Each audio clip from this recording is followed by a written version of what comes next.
Shapurji Pallonji group एक Indian company जो दुनिया की सबसे पुरानी कंस्ट्रक्शन कंपनीज में से एक है। L&T और टाटा प्रोजेक्ट्स ने भी इनसे इंस्पायर्ड होकर काम किया है, लेकिन मुझे उम्मीद है कि आप में से ज्यादातर लोगों ने इस कंपनी का नाम भी नहीं सुना होगा, क्योंकि इस ग्रुप ने हमेशा मीडिया को अवॉइड किया है, लेकिन देश के इंफ्रास्ट्रक्चर और इकोनॉमी को खड़ा करने में इनका जो कंट्रीब्यूशन है वह जानकर आप हैरान हो जाएंगे। देश के ज्यादातर हेरिटेज बिल्डिंग्स जैसे Bombay stock exchange, Mumbai central station, RBI head water, Mumbai का ताजमहल और Oberoi hotel, bridge candy and Lilavati hospital Mumbai के टॉलेस्ट बिल्डिंग्स में से एक, द इंपीरियल SPG प्रोजेक्ट्स के कुछ एग्जाम्पल्स हैं।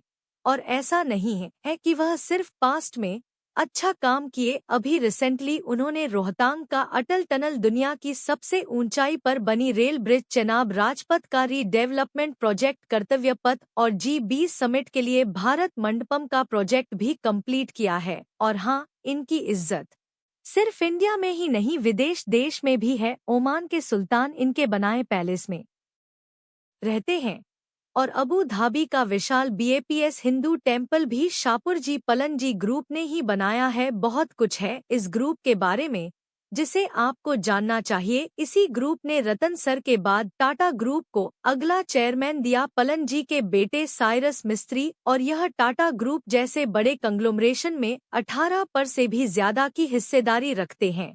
लेकिन 160 साल पहले इस ग्रुप ने शुरुआत की थी मुंबई के एक फुटपाथ बनाने के प्रोजेक्ट से। तो चलिए आज की वीडियो में हम शापूरजी पलनजी ग्रुप की शुरुआत से लेकर अभी तक की कहानी को डिटेल में जानते हैं। यह बात है 18वीं सेंचुरी की। ईरान से कुछ पारसी फैमिलीज इंडिया आती हैं बिजनेस अपॉर्चुनिटी की तलाश में। हालांकि उस वक्त ब्रिटिश हुकूमत ने देश पर अपना दबदबा बना रखा था। मुंबई एक इंडस्ट्रियल हब के रूप में तब्दील तो हो रहा था, लेकिन ट्रेडिंग के अलावा हम इंडियंस के पास कुछ ज्यादा ऑप्शंस नहीं थे। सभी मिल्स, फैक्ट्रीज और प्रोडक्शन यूनिट्स या तो अंग्रेजों के कब्जे में थे या तो हमारे जरूरत का सामान ब्रिटेन से इंपोर्ट होकर आता था। यहाँ तक कि टाटा और बिरला जैसे बड़े बिजनेस घराने भी कॉटन और अफीम की ट्रेडिंग से आगे नहीं बढ़ पा रहे थे। लेकिन ऐसे माहौल में एक यंग पारसी पलोजी मिस्त्री ने भीड़ से अलग हटकर कंस्ट्रक्शन के काम में हाथ आजमाने की हिम्मत जुटाई। हालांकि इंफ्रास्ट्रक्चर सेक्टर में काम की कोई कमी नहीं थी, लेकिन एक इंडियन के लिए इस सेक्टर में अपनी जगह बनाना लगभग नामुमकिन था। और साथ ही पलनजी के पास ना तो ज्यादा पैसे थे और ना ही उनकी अंग्रेजों में अच्छी पकड़। लेकिन अपने बिजनेस को प्लान करके उन्होंने एक ब्रिटिश से दोस्ती की और साथ मिलकर साल में एक फुटपाथ के कंस्ट्रक्शन का काम मिला। उनके क्वालिटी वर्क को देखकर अंग्रेज काफी इम्प्रेस हुए और फिर उन्हें मालाबार हिल में एक रिजर्वॉयर के कंस्ट्रक्शन का काम मिला, जिसके जरिए अगले 100 ईयर्स तक आसपास के घरों में वाटर सप्लाई की गई। धीरे धीरे उनकी कंस्ट्रक्शन कंपनी को काफी काम मिलने लगा और सिर्फ 1314 साल की उम्र में उनके बेटे शापूरजी मिस्त्री धंधे में उनका हाथ बटा लगे और फिर कंपनी का नाम शापूरजी पलनजी कंपनी कर दिया गया। फिर साल आया 1930 जब मुंबई के गवर्नर ने 1.6 रोड में उन्हें बॉम्बे सेंट्रल रेलवे स्टेशन बनाने का कॉन्ट्रैक्ट दिया और यह कॉन्ट्रैक्ट एसपीज के लिए एक मौका था खुद को साबित करने का। दिन रात की कड़ी मेहनत के बाद सिर्फ 21 महीने के रिकॉर्ड टाइम में इस प्रोजेक्ट को कंप्लीट कर लिया गया, जिसके बाद एसपी ग्रुप सबकी नजर में आ गया कि कोई इंडियन कंपनी भी है जो बड़े इंफ्रा प्रोजेक्ट्स को तेजी से कंप्लीट कर सकती है। फिर दौर शुरू हुआ 1940 का, जब देश में अंग्रेजों के खिलाफ एक लहर थी और ब्रिटिश बिजनेसमैन अपना धंधा समेटना शुरू कर दिए थे। उसी वक्त एक British finance firm F Dinshaw and company पर उनकी नजर पड़ी, जो बड़े बिजनेस ग्रुप्स के लिए लोन अरेंज करती थी।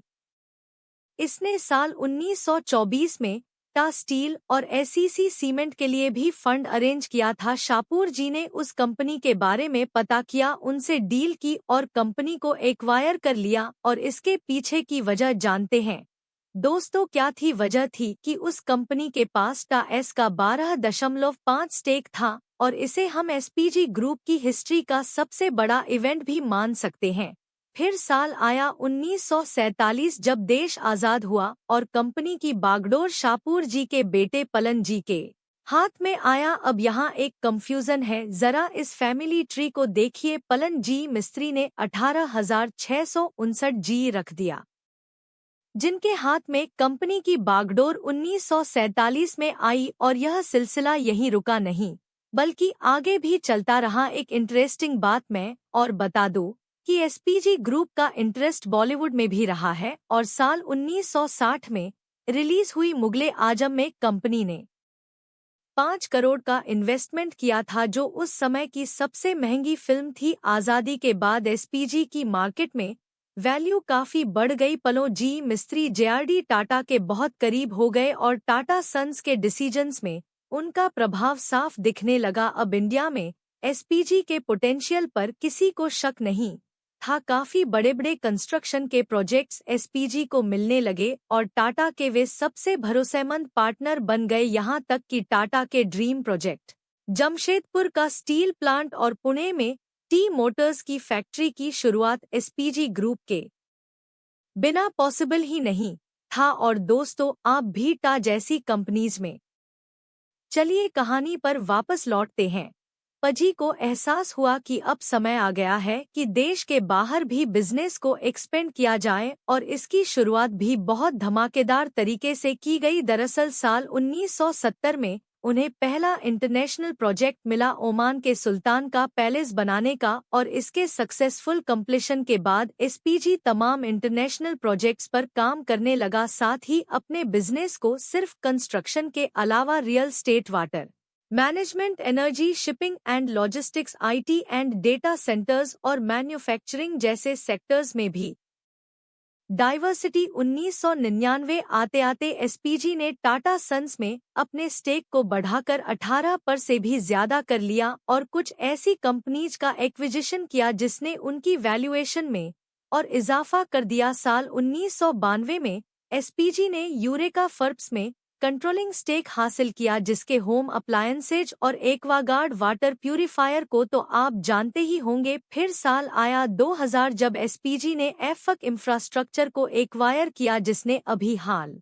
ही में अटल टनल और चेनाब रेल ब्रिज के अलावा दहेज पोर्ट, लखनऊ आगरा एक्सप्रेसवे और कोलकाता चेन्नई और लखनऊ के मेट्रो रेल जैसे चैलेंजिंग प्रोजेक्ट्स को भी कंप्लीट कर चुका है। पलन जी के दोनों बेटे शाहपुर और साइरस मिस्त्री एसपीजी के बिजनेस में पूरी तरह से इवॉल्व हो चुके थे। सब कुछ अच्छा चल रहा था और अब मिस्त्री फैमिली टाटा के साथ सिर्फ एक बिजनेस पार्टनर ही नहीं था बल्कि दोनों परिवार एक रिश्ते में भी बंध गए थे। दरअसल साल 1986 में ही साइरस मिस्त्री की सिस्टर अल्लू मिस्त्री की शादी रतन सर के सौतेले भाई नोबल टाटा से हो गई थी, जो आज टाटा ट्रस्ट के नए चेयरमैन बनाए गए हैं। साल था 2012। रतन सर अपने बाद के उत्तराधिकारी की खोज में थे और काफी मीटिंग्स और डिस्कशंस के बाद साइरस मिस्त्री के नाम पर मोहर लगा, लेकिन टाटा की कमांड संभालने से पहले एसपीजी की पूरी जिम्मेदारी उन्होंने अपने भाई शाहपुर मिस्त्री को सौंप दी। लेकिन उसके बाद का दौर एसपीजी के लिए अच्छा नहीं रहा। बुरे दिनों की शुरुआत हो चुकी थी और दोस्तों, जैसा कि आप जानते हैं कि टाटा ग्रुप सिर्फ प्रॉफिट के लिए बिजनेस नहीं करता, लेकिन साइरस मिस्त्री का काम करने का तरीका प्रॉफिट ओरिएंटेड था, जो टाटा के कोर वैल्यूज के बिल्कुल खिलाफ था। फिर क्या था, पूरा बोर्ड साइरस मिस्त्री के खिलाफ खड़ा हो गया और मजबूरन रतन सर को साल 2016 में उन्हें चेयरमैन के पद से हटाना पड़ा। साइरस मिस्त्री टाटा के खिलाफ कोर्ट भी गए, लेकिन फैसला उनके फेवर में नहीं आया, इसलिए वह अपने शाहपुरजी पलो जी ग्रुप को फिर से ज्वाइन किए। उसी साल 2016 में एसपीजी ने solar energy, electrical and power systems और डेटा सेंटर के फील्ड में अपनी पहुंच मजबूत बनाने के लिए स्टर्लिंग एंड विल्सन में एक सिग्निफिकेंट स्टेक एक्वायर किया, जो एक रिप्यूट कंपनी है और दुनिया के 25 कंट्रीज में मौजूद है। लेकिन बिजनेस को इतने सेक्टर्स में डाइवर्सिफाई करने की वजह से उन्हें फंड की शॉर्टेज होने लगी और गहरा झटका लगा कोविड-19 के वक्त, जब उनके सारे इंफ्रा प्रोजेक्ट्स होल्ड हो गए। और साल 2020 में तो कर्ज का आंकड़ा 45,000 करोड़ तक पहुंच गया। अब आप सोच रहे होंगे कि जिस कंपनी के पास टासन्स का 18% से भी ज्यादा स्टेक हो उसके लिए यह रकम तो मामूली सी है, लेकिन प्रॉब्लम यह है कि कुछ लीगल चैलेंज की वजह से वह अपना स्टेक सेल नहीं कर सकते थे। फिर जब कोई ऑप्शन नहीं दिखा तो शापूर और साइरस ने अपने कोर बिजनेसेस को छोड़कर बाकी कंपनीज जैसे Sterling and Wilson Eureka Forbes के स्टेक सेल करने लगे। लेकिन उसके बाद साल 2022